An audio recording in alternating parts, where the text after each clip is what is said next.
ద్వారం దగ్గరికి వచ్చేసామండి. పూజకి కావాల్సినవి స్వామివారికి సమర్పించాల్సినవన్నీ నేను ఆల్రెడీ తీసుకున్నాను. అలా మనం ముందుకు వెళ్దాము. ప్రధాన ద్వారం ఆరాధ్యదేవ భగవాన్ శ్రీ పశుపతినాథ మందిరం హార్దిక స్వాగతం అని ఇక్కడ పలికి స్వాగతం పలికేలా ద్వారం మనం చూస్తాము.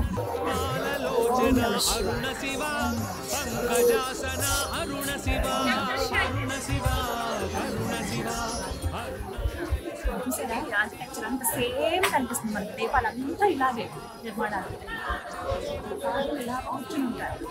ఏమో ఆ శివయ్య ఎవరి రూపంలో ఉన్నారు, ఎవరి రూపంలో మనకు అనిపిస్తారు.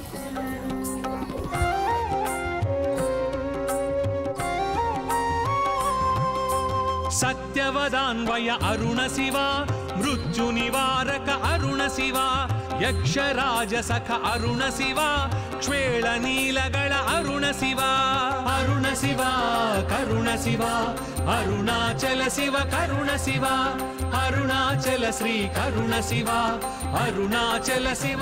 హర హర మహాదేవ పశుపతినాథ. ఎంత చక్కటి దర్శనం అయిందండి.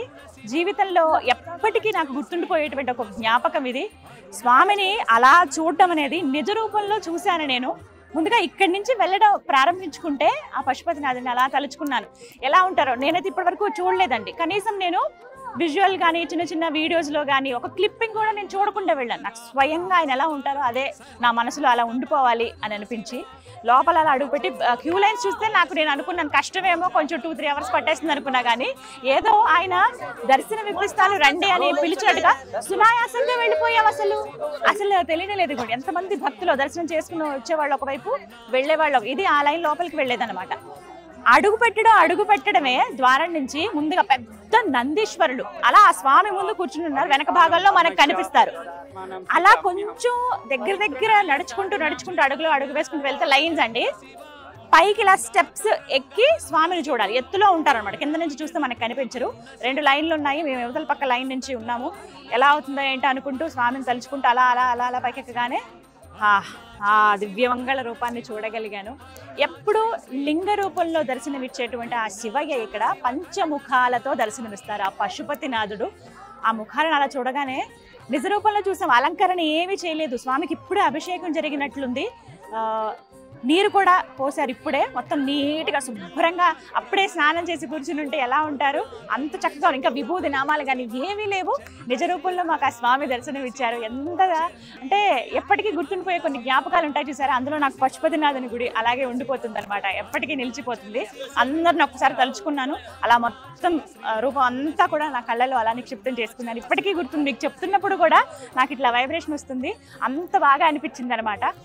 స్వామి ఎంత అనుగ్రహిస్తున్నారంటే ఇలా మాకు ఈ బుట్ట ఉంది కదా, అక్కడ కొన్నాను కదా నేను. ఇందులో కొబ్బరికాయ అలాగే రుద్రాక్షలు పెట్టించారు. అలాగే అరటిపళ్ళు అగరబత్తి ఇవన్నీ దీపం వెలిగించేవన్నీ ఉన్నాయి. అలా తీసుకెళ్లి వారి ముందు ఉంచితే జస్ట్ ఇలా స్వామికి ఆ రుద్రాక్షలు చూపించి మళ్ళీ నా మెళ్ళలో వేశారు. నిన్న డోలేశ్వర స్వామి మెళ్ళలో వేసినటువంటి ఆ రుద్రాక్ష నాకు ఇచ్చారు. అలాగే స్వామి ఇవాళ మళ్ళీ ఆయన అనుగ్రహంతో మళ్ళీ ఇంకొక రుద్రాక్ష.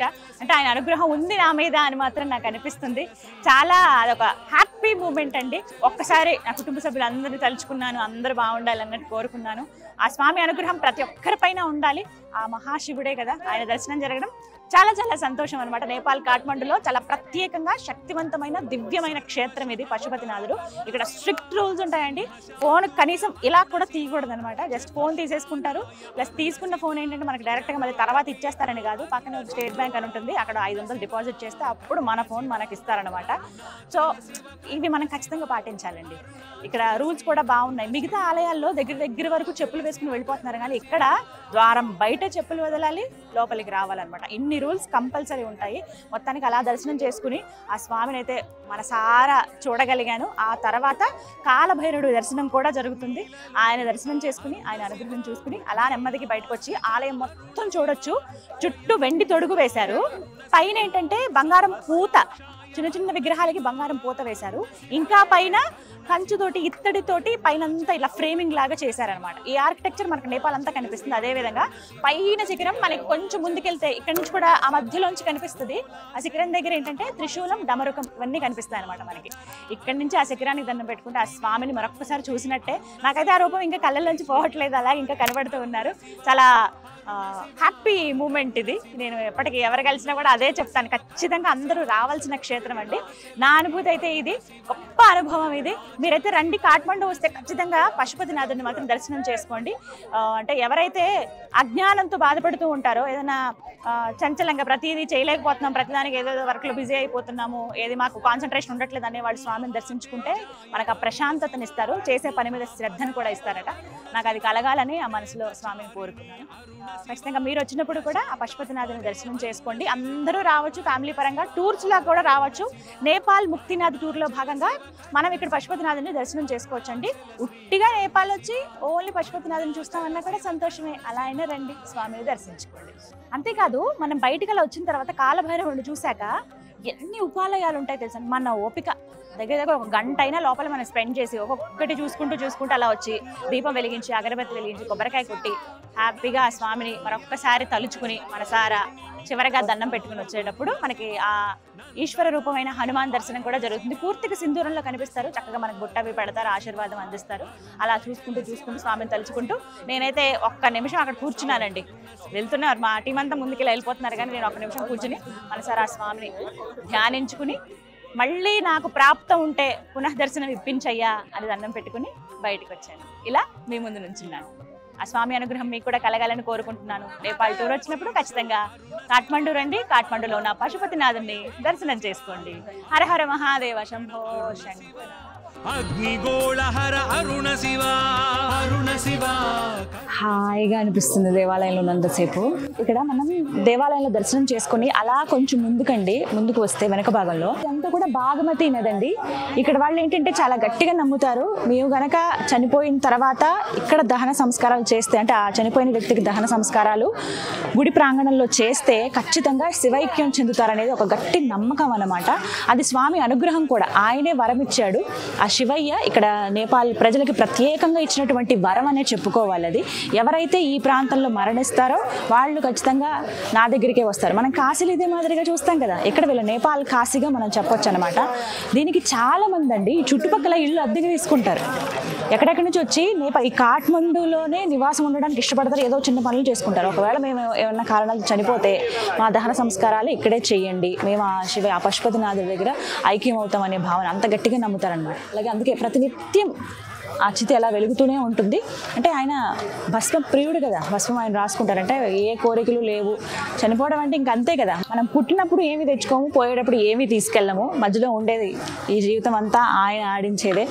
చివరికి ఆయనలోనే ఐక్యమైపోయే విధంగా ఇక్కడ ఒక మంచి వాతావరణం అండి. చాలా మందికి ఒక భావన అనమాట, ఏమీ అవసరం లేదా స్వామి ఉంటే చాలని. సాధువులు కూడా మనకి ఎక్కువ కనిపిస్తూ ఉంటారు, వీళ్ళందరూ ఆయన నిరంతరం ఆయన ధ్యానంలోనే ఉంటారు. ఇంకొకటి ఏంటంటే ఈ నది ఒడ్డునే ఒకవైపునేమో ఇలా దహన సంస్కారాలు చేస్తూ ఉంటారు, మరోవైపున పితృకర్మలు చేస్తారు. ఇవ్వండి ఇక్కడ చూడండి, చూపిస్తాను. ఇదంతా కూడా పితృకర్మలు చేసేది. ఇక్కడ ఇలా ఈ గట్ల మీద ఇలా కూర్చుని ఘాట్స్ ఇవన్నీ స్టెప్స్ కిందకి, ఒకవేళ నది ఎక్కువ ప్రవాహం ఉన్నప్పుడు ఇక్కడ వరకు నీళ్ళు వస్తాయి, ఇక్కడ కూర్చుని పితృకర్మలు చేయించుకుంటారు. పితృదేవత అనుగ్రహం ఖచ్చితంగా ఉండాలి మనం ఏ పని చేయాలని అంటారు కదా. చాలా మందికి అవి లేకే ఎన్నో ఇబ్బందులు పడుతుంటారు. అలా ఉండకుండా ఉండాలంటే ఇలాంటి ప్రాంతాలకు వచ్చినప్పుడు మనం ఎప్పుడూ ఒక్కొక్కసారి చేయం, ఆ డేట్ తప్పిపోతుంది, అలాగే ఒకసారి వేరే పనుల్లో ఉండిపోతాం, సంవత్సరానికి ఒక్కసారే పెడతాం. ఇలా కాకుండా మనం ఇలాంటి ప్రాంతాలకు వచ్చినప్పుడు అది ఎంతో కొంత మనకి మేలు చేస్తుంది. ఇలా పితృకర్మలు తీసుకునే వాళ్ళు అంటే ఎవరైతే ఉంటారో పూజ కార్యక్రమాలు చేస్తే దానం తీసుకునే వాళ్ళు మనం చూడొచ్చు. వీళ్ళందరూ నేపాలీజే, వాళ్ళే ఉంటారు.